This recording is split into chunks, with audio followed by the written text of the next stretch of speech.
Okay, we're here with Ted MacBeth, the former director of tennis at Riverside Park in Vero Beach, Florida from the 1980s. And Ted, why don't you just talk a little bit about what the activity level was like at Riverside Park back in the day, back in the 80s when you were the director of tennis there? How you doing, Randy?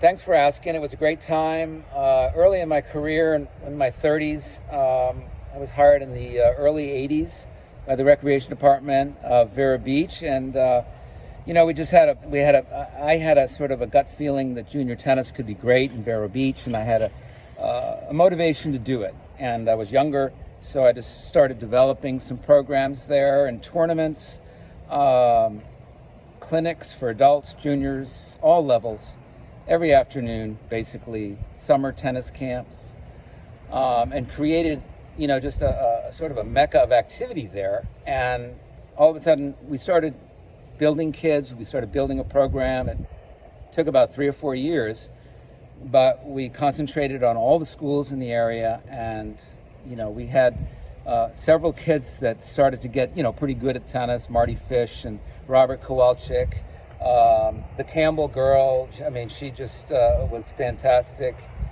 The Owen brothers. So we had a big program going, and it was quite special time actually for the kids. And I know that Robert and Mardy and a lot of the more notable kids that came out of the area, they enjoyed it. It was a special time, and it was it was great to be a part of it. You were mentioning about you had like a junior team tennis league that was. How many kids did you have in that? And just talk a little about the activity, about the number of kids that were involved in programming through that junior team tennis. Yeah, that program from the USTA was really, really incredible because they had, it was encompassed all around the state. They had different districts that had their own separate leagues on 2 levels, A levels and B levels. So, it incorporated and brought in all the kids and all the levels. And if you had a comprehensive tennis program, you could really sort of have this USTA program as a breeding ground. And so that's was a big part of my programming, in addition to the clinics and so forth. But we had 150 kids with sponsors, parents, a lot of people involved, on a weekly basis almost. And in the summertime, it got big, and then we'd go to the state championships over in Lakeland every year and got the parents involved there and the sponsors, and Mardy and Robert and the Owens boy, they were all part of those programs. So it was really a great time.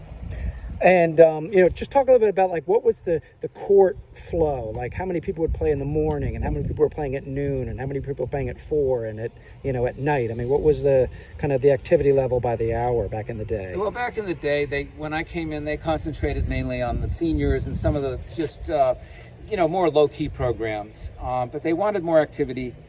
And so, with the programs that were started, the clinics and so forth, you just naturally builds a program, and for more leagues and for the adults, and so I was basically on the court almost all day, 5-6 days a week, for 8 or 9 years. So and then that was it.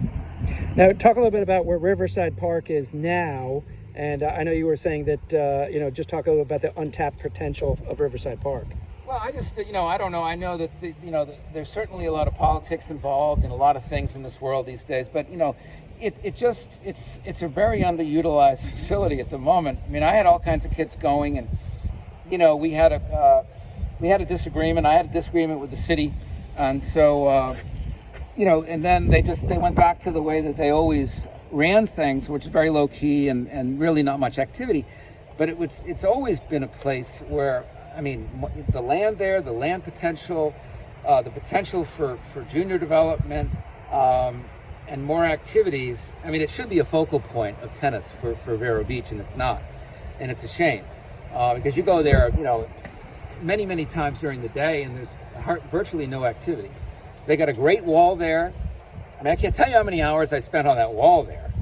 And so. I mean, it's a great practice area, and I hope I hope this USTA thing, comes together, and I'm sure it will, because it's really a great place right now, and its potential is going to be great for somebody like the USTA, an organization like the USTA, to bring everything together. So I think that's great. So you Great think for the USTA Florida managing the Riverside Park tennis facility, you think that would bring tennis, the activity and the vitality, that would bring it back to Riverside, back to what it was like in the good old days? Yeah, I think so. I would think so. I mean, they're obviously they've got the know-how and they've got the resources. So I'm sure they're going to be programming, and that's really all it's required, is just to have somebody that knows the business and is willing to program. The activity and the interest will come from that point, I think. Great. Ted MacBeth, thank you very much. You're a Vero Beach tennis legend. Thank you. Thanks.